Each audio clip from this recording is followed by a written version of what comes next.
Welcome back to another episode of War in Cali. In this episode, I'm going to detail the story of San Francisco rapper Dex Kruger. Dex will be born to Randall Carpenter around 2001. He will grow up in the area in Frisco, known as the Fillmore District, but to the residents in the streets, it was known as Fillmore. The Fillmore District is an important section in Frisco, although some African Americans were present in the Fillmore District after the 1906 San Francisco earthquake. It would not be until World War II that the Fillmore District, and Frisco as a whole, began having a big population of African Americans. Between 1940 and 1950, the population was 4,000, and by a 10-year span, it went to 43,000. After the war, the African American population contributed to significantly the growing jazz culture in the Fillmore. In addition, the trend of African American migration to the city, which continued at a fast pace until it reached a peak of about 13% in the 1970s. But the city of San Francisco will do a lot of redevelopment, taking away a lot of people in the flourishing black community, so the economy for the black community will take a steep fall, and the streets and crime in the Fillmore will be on the rise. Over the years, Fillmore was broke up into many different street crews from different streets and projects like CDP, Page Street, The Chop, Mac Block, KO, and a few others like Eddie Rock, which Dex would come from. Eddie Rock became popular in media with people like Messy Marv, a well-known Frisco rapper in the 90s and the early 2000s, putting on for the area and at a point, being the face of that block. Yeah, man. Man, we out here, man. Yeah. You know, Where we at right now, man? we on Eddie, man. What city, man? What part Frisco, of baby. Fillmore. Shit, man. Live and direct on the block, baby. Hey!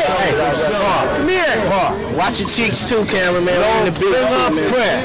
No fingerprint. No fingerprint. Hey, check this You out. already know how I go. You in KO right now, you hear me? That's my set, man. Eddie, man. Knockout, baby.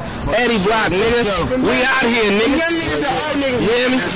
My young niggas hyphy out here, you hear me? Tell me about some of the grimy shit you done seen living out here, man. Man, I done seen a nigga get his thoughts put on his headrest up on this thing, man. You hear me? How we live, man. We live how we get it, nigga.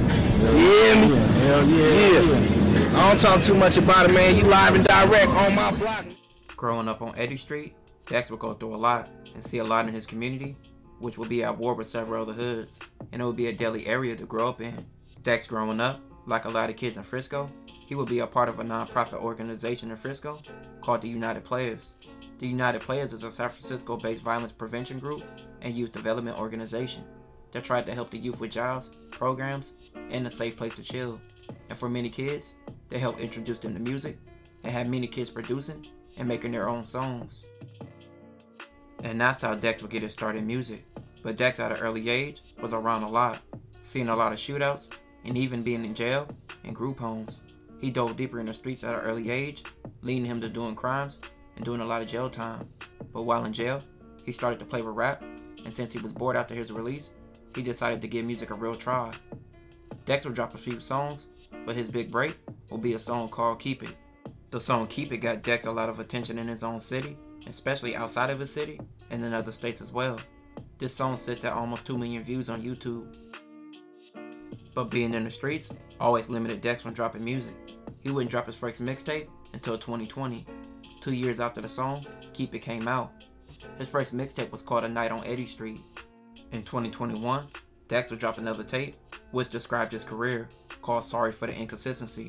From which that point, he would drop music here and there.